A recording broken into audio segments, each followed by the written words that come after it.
What's going on, guys? Bruce Matson here, your host show of Metric Scout Fantasy Football. It's week 4, and I feel like I just got to do this video again because the same thing happening over and over, and it's Kyle Pitts. Another rough performance here, week 4 against the Browns. A horrible one. 1 catch, 25 yards off of 4 targets. This game script was wonky. We had a 48 over-under scheduled for today. We hit 43, so we hit the under here. Low-scoring game. Browns running the ball a lot. We got 118 rushing yards from Nick Chubb. Mariota only passed the ball 19 times, only completed 7 passes. Pitts was second in line in targets behind Drake London, who saw 7, who caught 2 of 17.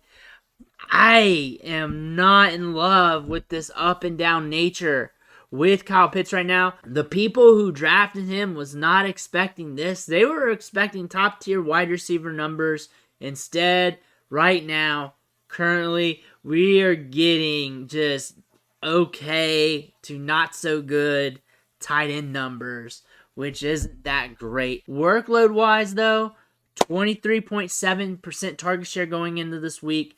15 targets going into this week. He was averaging 5 targets a game going into week 4. Had 4 this week, so he's probably around 4-ish, 4.5-ish on the year now per game. 95 air yards per game. The air yard numbers will come out tomorrow for today's game, so we'll see where he was at on that total. And 25.5 PPR fantasy points on the year. On the year, not per game, on the year in his first 3 games. And then here he gave you like 2.5. 2.5 PPR fantasy points in 1 game. It's a very rough outing here with Kyle Pitts. You can just say, hey, that's just redraft analysis. You're looking at the micro here.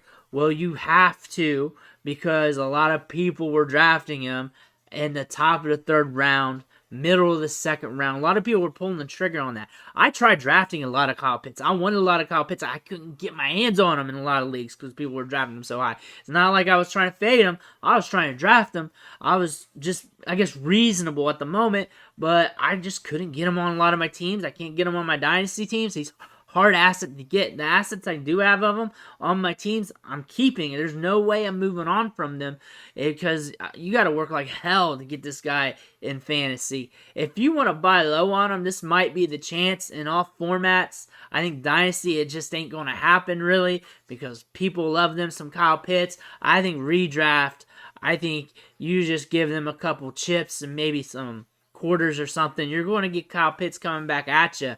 And I feel like this is the time to go because he has not been explosive in the fantasy scoring department. I think you can get that, especially in your basic redraft leagues. I think if you want to buy low on Kyle Pitts, you can. But this was another wonky game script. I mean, Browns got stout defense. Mariota's going to do Mariota things. So you just can't say that's a plus for Kyle Pitts either.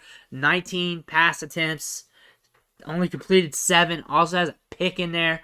Just ugly.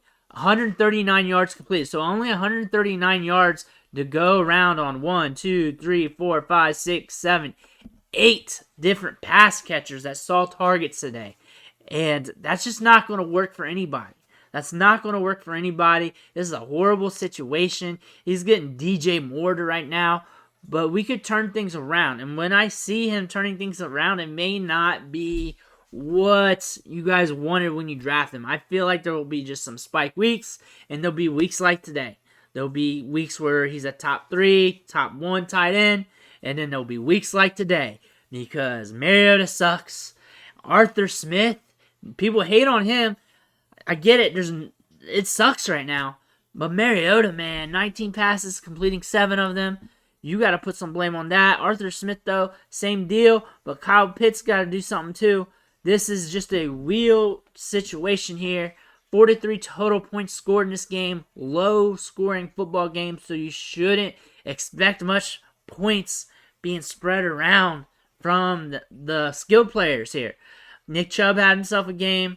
David Njoku had some scoring. Donovan Peoples-Jones. We're looking at Kyle Pitts, though. Everyone drafted him high. Everyone was hoping to get that tight end who was going to give you top tier wide receiver numbers, not top tight end numbers, top tier wide receiver numbers. Not getting it so far. And it may not happen. Not with this team. You may have to wait till next year, year after, whenever they get this shit patched up and fixed. But 2022 might be a lost year. You'll probably have some upside games. I guarantee you will, just because the volume here. Again, I just said this, 23% target share in first 3 weeks, 15 targets. He's getting workload, averaging almost 100 air yards per game. The air yards is what I'm concentrating on because he's getting those deep targets.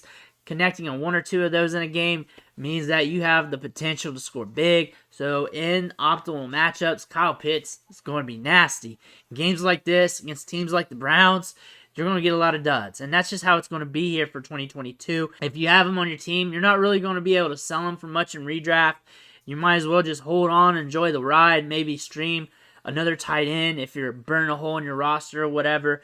I would try to buy him if I could and just realize that there's going to be down games and huge upside games coming at you, and just try to take advantage of those as much as possible. Just that's what I see in the future. I see there's going to be games like this, but there's also going to be some huge games in the future because he is getting targets, he is getting air yards, and the workload's what we want to concentrate on, especially on these players who are not producing. Those players who are not producing, you want to look at the workload, and if the workload's kind of heavy, then you want to chase them, and you want to chase them on the cheap, and you want to get that discount because when the game script flows their way, they're going to have a chance to score on you because the workload's going their way, and you cannot score fantasy points without workload.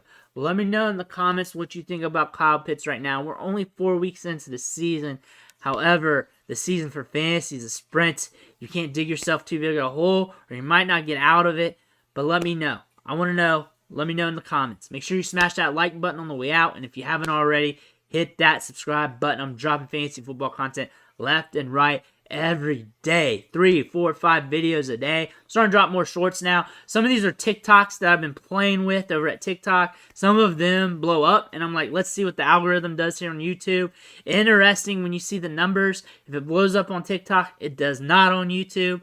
However, I'm still trying to play around with it, but a lot of it's just stuff from my videos in here, and I just work them into TikTok form just to try and drive traffic in every different direction, but enjoy those as well. I want to thank you for watching, though, and I'll catch you on the next vid.